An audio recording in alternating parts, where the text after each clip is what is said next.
Hello and welcome back to COM 285 Photojournalism. Today's lecture will be dealing with portraits. To tell each person's story, photojournalists shoot both posed and candid portraits. Steve Raymer, longtime staff photographer for National Geographic, who now teaches at Indiana University, says candid photography can produce honest, believable portraits without a lot of elaborate prompting, staging, or lighting. It's a matter of knowing the subject, using the light, and waiting for the moment. I want to emphasize moment there because even though we are shooting portraits, we still want to try to capture true moments, true emotion.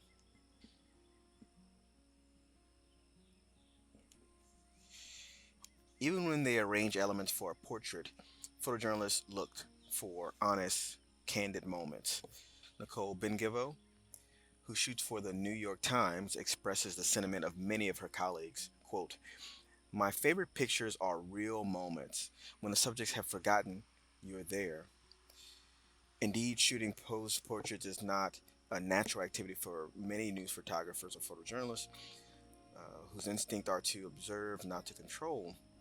However, photojournalists often are assigned to shoot pose portraits that reveal both why the person is in the news and sometimes about the person's personality."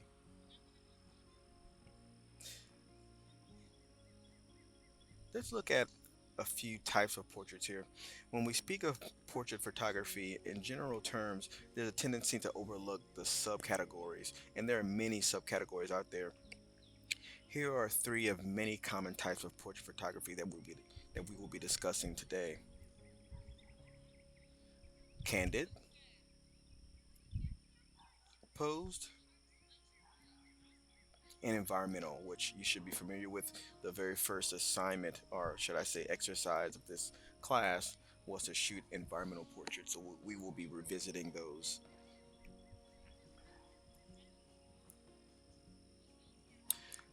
First, let's talk about candid portraits. A candid portrait is one where the subject is usually unaware that a photo has been taken or is being taken. Um, Usually, they are unposed and unplanned, um, and typically they capture raw, unfiltered emotion. Again, the subject doesn't know that they're being photographed, so you're going to get them at their most natural moment. A master of the candid photo that I suggested you guys follow in a previous lecture is the late Vivian Meyer. Um, you can see a few of her photos flashing through the slide here. She was just such a good, quote unquote, fly on the wall type of photographer. So let's look at a few tips for shooting candid portraits.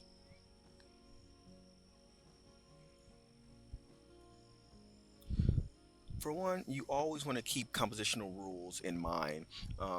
Even when you're capturing photos or portraits on the fly, you still want to have those compositional rules locked into your mind. Because again, remember, we're capturing these moments as they're happening. We're trying to get natural emotion, uh, a more natural photo or portrait. And so, in order for you to capture the moment and also make it aesthetically pleasing, you have to have those compositional rules locked in your mind. You can shoot in what's called burst mode.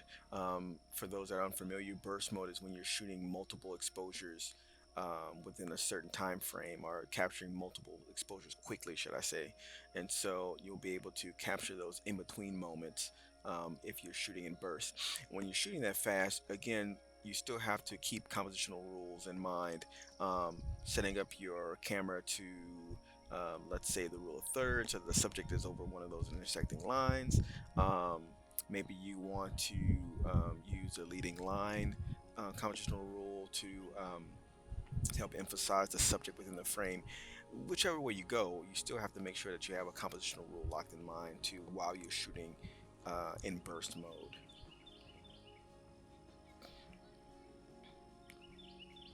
Sometimes you want to shoot from the hip. Um, all that means is that you're not shooting with the camera up to your face looking through the viewfinder, which can tip off your subject that you're trying to shoot a photo of them.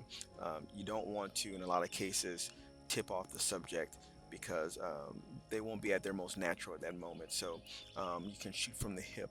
Some cameras have a viewfinder that you can fold out and look at the viewfinder, or should I say, square up or frame your subject without having to look through the viewfinder. If your camera has that, utilize it as best you can. You don't have to have that. If you have a lot of practice under your belt and you shot photos without having the camera right up to your face, um, you can utilize that as well.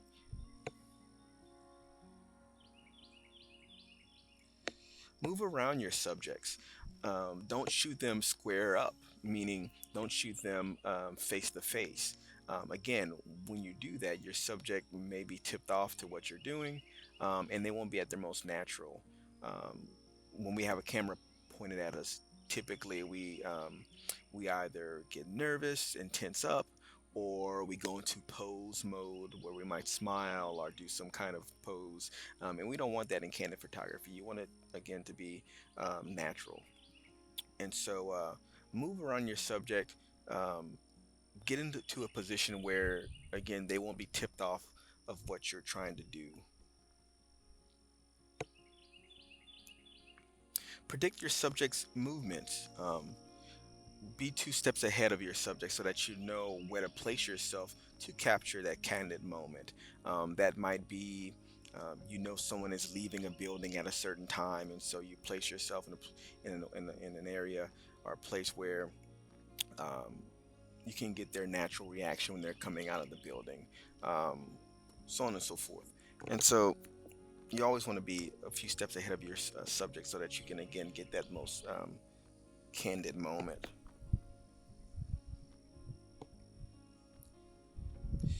Shoot without a flash. Nothing sets off or tips off rather your subject more than a huge flash in their face. You might get one candid moment, but as soon as they see that flash, they're going to be tipped off to what you're doing, and every photo after that will be posed or contaminated, if you want to use a certain term. And so practice shooting in natural light, shooting in or shooting without the flash.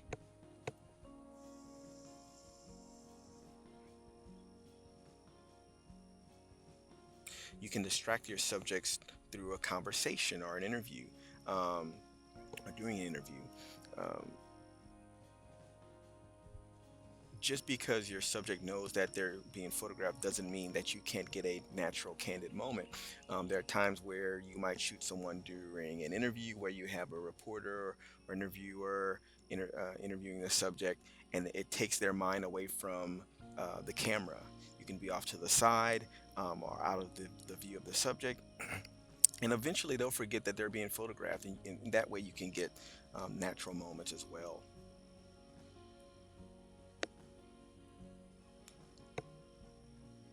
You can shoot your subject in the middle of an activity, as the first photo here on the slide shows.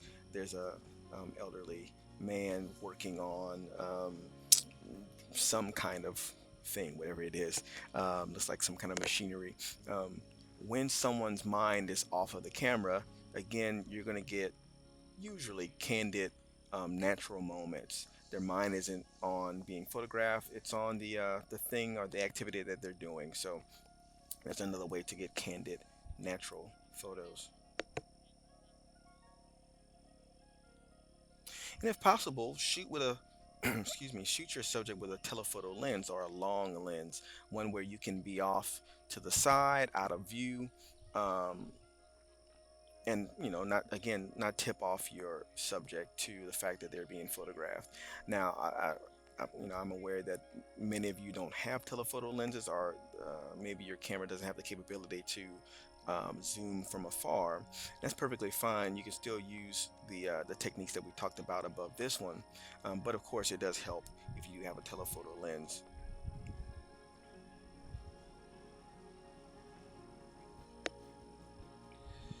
Avoid busy backgrounds that distract from the subject. And this goes back to keeping those compositional rules in mind, or just knowing what's going on in the frame before you shoot.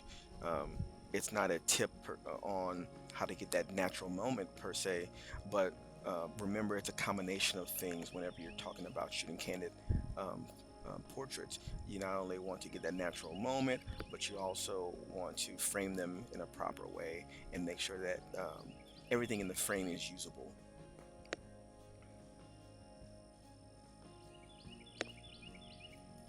Now let's move on to pose portraits. A posed portrait is one where there's communication of some sort between the subject and the photographer about the subject's body position, and in some cases, even their expression. Um, and as we can see a few examples of posed portraits here.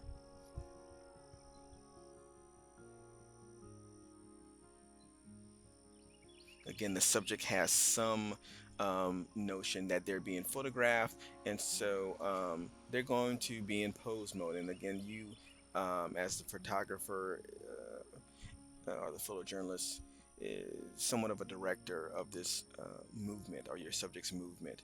Um, let's look at a few tips for shooting pose portraits.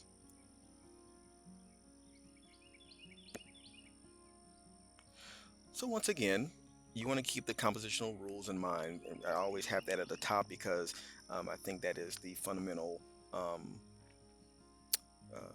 thing that you want to think about whenever you're shooting portraits, whether they're candid or posed. You always want to have those compositional rules in mind. Research your subject beforehand. Know a little bit about your subject so that you can, or that can rather, inform how you're going to shoot them. Um, are they, are they a musician? Um, what kind of job do they have? What um, what about their background can again inform you on how you're going to shoot them or where you're going to shoot them? So do a little research beforehand. It'll help the photo shoot overall. Talk it out.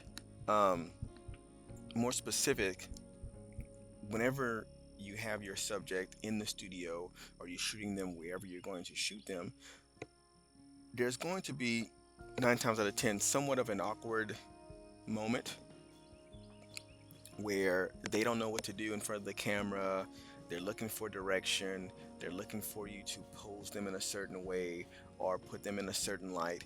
And so there's going to be an awkwardness there. So before you start posing them, have a little bit of banter, a little bit of discussion, or just some light um, discussion or talk beforehand, just to kind of um, ease the mood, have them be more comfortable in front of the camera, and then eventually ease into shooting.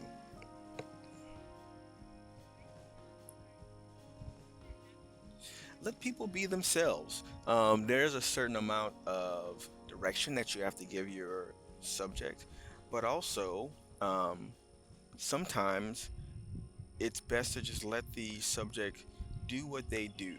Whether that's, let's just say that you're shooting again, I'll use the example of a musician. Um, Maybe you can tell your subject to bring their instrument with them um, and just have them play around.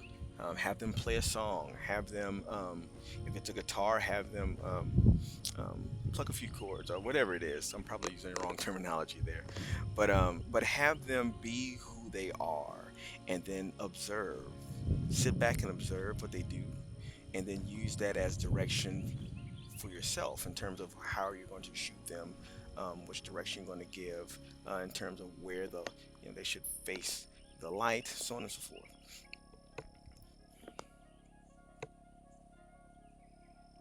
Once again, avoid busy backgrounds that distract from the subject. That's a repeat from the last slide, but it's just as equally important. If you notice in the photos on the slide here, there are things in the background of these shots, but they don't take away from the main subject. In a lot of ways, sometimes the background can help frame the subject, can help push the subject forward. Um, and so always think about not just the subject that you're shooting, but the background that you're shooting them in front of.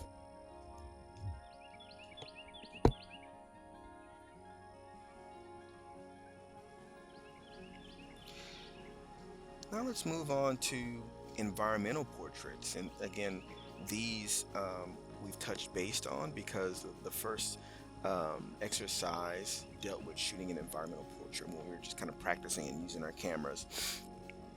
An environmental portrait is a portrait executed in the subject's usual environment, such as in their home or their workplace, and it usually typically illuminates the subject's life in some form or fashion. Let's look at a few shooting tips for environmental portraits.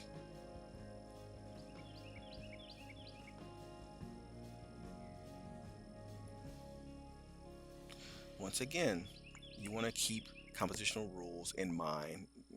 It's I can't say it enough. It's one of those things where I want to say it to the point where um, you dream about compositional rules.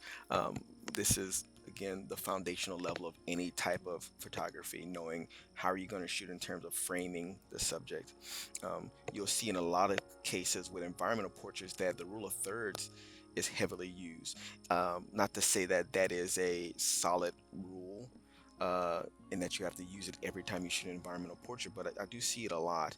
Um, but you can see even in these three examples in the slide that the first one, the skeleton guy, is shot in rule of thirds. The ballerina shot is somewhat of a symmetrical shot, and same with the third shot, the artist in her workshop.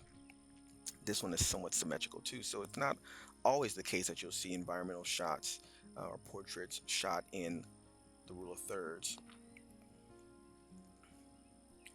Shoot in an environment that supports the narrative of your subject, and this might be an obvious one, um, but you want to shoot in an environment that informs the viewer about the subject and what they do. And so the ballerina obviously is shot in her studio. The artist is shot in her studio as well. Um, so again, shooting an environment that informs us about what the subject is doing, what their job is, um, what their life story is. And should the subject working in their environment? Again, it goes back to trying to get somewhat of a candid, natural shot, or if you're stuck in terms of how you're going to shoot this particular subject, um, get them playing in their environment, working in their environment, um, doing things that they would naturally do in their position or in their hobby or whatever it is. And again, this will give you some ammunition in terms of um, shooting with variety and giving you a large portfolio of shots.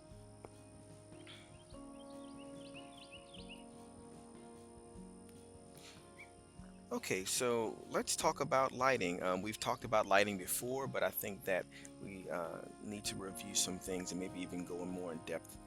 So let's review the different types of lighting a photojournalist may consider before and during the shooting. There's artificial lighting. There are several different types of artificial light sources. Some of these sources are incandescent bulbs, halogen lamps, fluorescent tubes, compact fluorescent lights, LEDs, or very bright LED lights that we're used to these days. There's many types of artificial lighting that you can use. Usually they're used to add depth, or should I say, to add depth to a subject's face. You want to arrange the person so that the main light or the key light, um, whether it's a continuous light source or a flash or strobe, etc., falls towards the side of his or her face, or the subject's face. Unlike direct frontal light, Side light adds a roundness and a dimensionality to the portrait. So it doesn't, the face doesn't appear to be so flat, right? There's a roundness to the face, and it makes the face more interesting to a certain extent.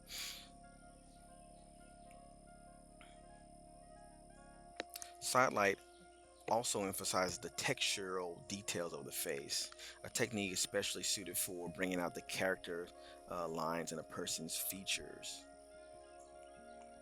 You can see an example of the artificial lighting setup in the slide.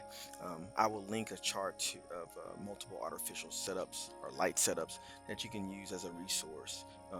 But just note, you don't have to use expensive studio lighting or go out and buy a bunch of artificial lighting to achieve excellent lighting conditions. Just use what you have.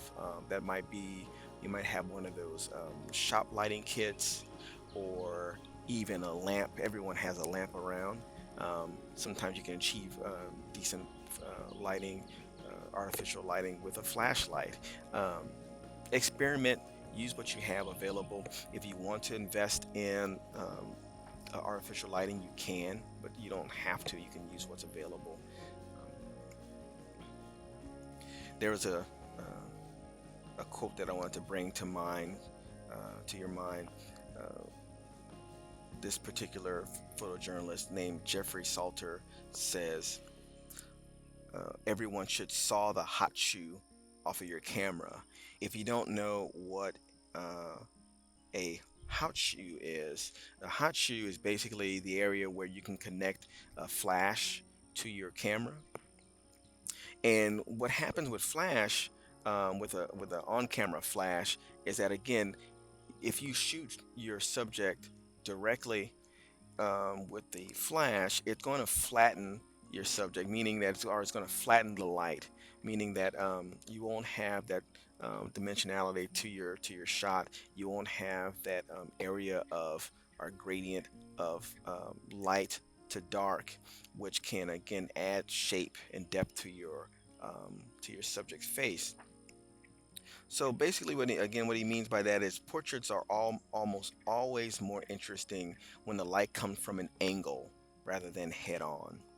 Not to say that you can't have interesting photos um, with a flat um, light setup, but it's better again if you shoot from an angle usually.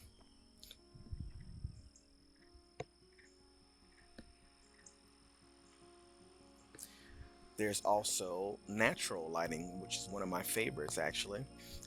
Natural light is always better when diffused or softened. Um, it's much more flattering in many cases. Um, but again, not to say that it's the best type of light versus artificial. There are many photographers or photojournalists that use um, artificial light in amazing ways. It's just another weapon in your toolbox, so to speak. Um, so there's outdoor examples of diffuse lighting or natural light, um, like cloudy days. Um, the clouds act as a natural diffuser of the sun's light. You can shoot in shaded areas, under a tree, um, under an awning, so on and so forth.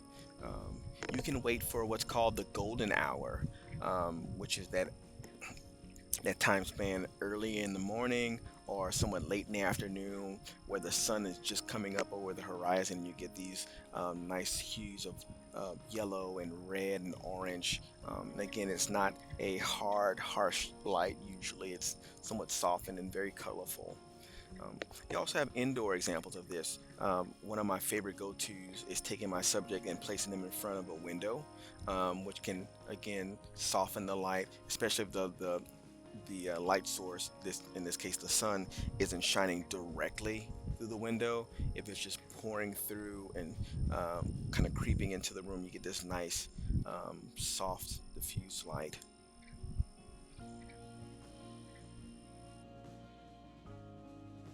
Gilliam Abbott photographed the intense fighting during the uprising for a story called Made in Revelation, Act 2, Ukraine. He also took the time to make a series of portraits of anti-governor government protesters titled "Fighters of Maiden."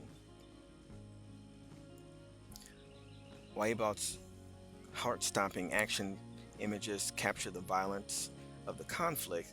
His portrait series offers another way to tell the story of the people participating in it. His simple pose shots allowed viewers to study the individual protesters separated from the action. The portraits show the protesters' do it yourself, quote unquote, protective gear, ranging from standard leather motorcycle shoulder guards to lightweight styrofoam vests.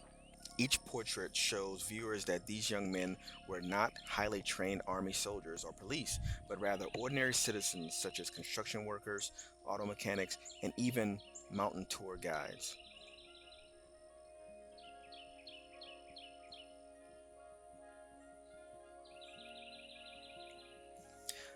Finally, I wanted to show you a few photojournalists that I call portrait masters. It's important to follow these photojournalists that are at the top of their game. These are my three favorite. There are many, many out there. I push you to do your research on finding your own to follow. But of course, you can follow these as well. Steve McCurry, as I've told you about many times in this class, um, is again one of the masters of shooting portraits. I highly recommend going to his website, stevemccurry.com, and just thumbing through some of his portraits. The man has been all over the world, many, many different countries, and shot many, many different portraits. Um, I highly suggest looking at his work. Um, it's beautiful work, if not informative on different cultures of the world and how they live their lives.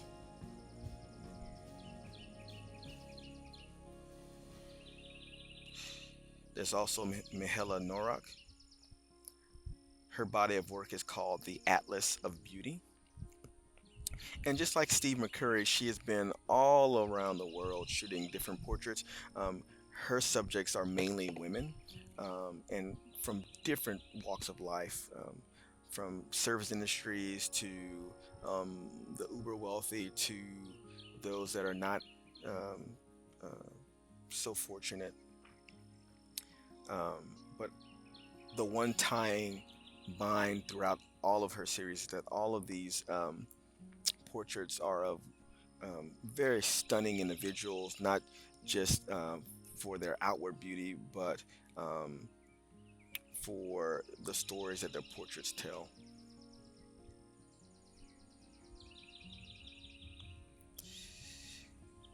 And finally, Brandon Stratton of Humans of New York. I'm sure you've heard of Humans of New York. Um, if you haven't, the Humans of New York series is a long going series I first found on Facebook. Um, this young man, I say young man, he might be older than I am, but he has amassed quite a portfolio of portraits. Not only does he shoot portraits of these people, but he also interviews them and gets their stories. And typically, the way that the photos are presented are that you see either one or more of the portraits of the particular subjects that he shows, but then he also has a small caption where he interviews them and asks them a particular question, or that particular subject might give a long form story about their life, so on and so forth. And so there's this beautiful juxtaposition of the portrait itself, but also the story of the subject. Really, really beautiful work. Um, you can go to his website, humansofnewyork.com. You also can follow him on Facebook and Instagram. Um, and also through Facebook, he has uh, a video series of the same name where he does basically the same thing. He's shooting these portraits, uh, but through video. And so I highly suggest um, following all of his work.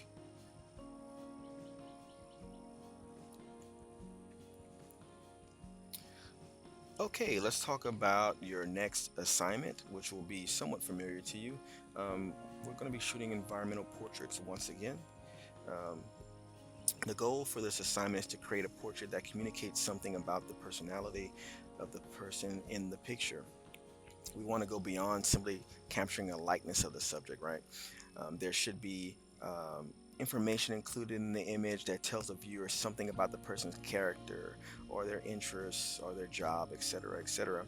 And so, again, in the frame, we're not only seeing the subject, but we're also seeing things in the background that help inform the viewer the type of person or the type of job that these subjects are and possess.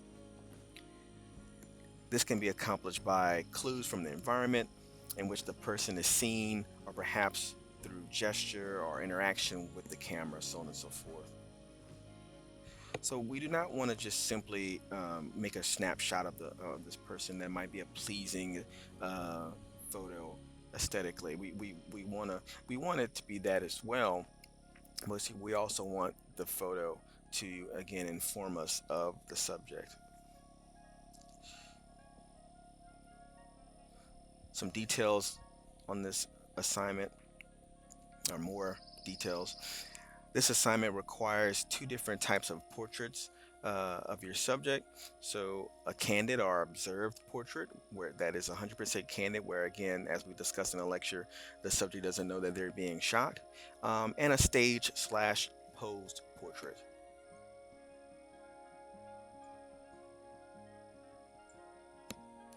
I would like you to shoot at least 30 photos. Um,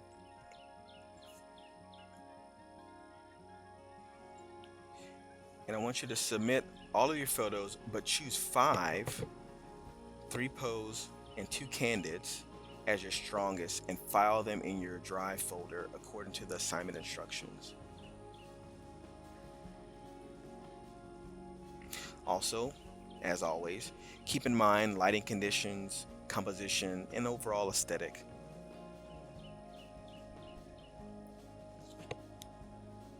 You can look at the instructions on Moodle to get all of the specific deadlines and other details. I can't emphasize enough. Please, please, please read all of the instructions thoroughly, especially when it comes to the submission portion, how to submit your images, how to name your images, so on and so forth. As always, if you have any questions, please send an email and let me know ahead of time. Um, and with that, I will end this lecture. As always, I wish you wellness, and I wish that you are safe and continue to have good health in this time. Continue to wash your hands, practice good hygiene, make smart decisions, and I will see you in the next lecture.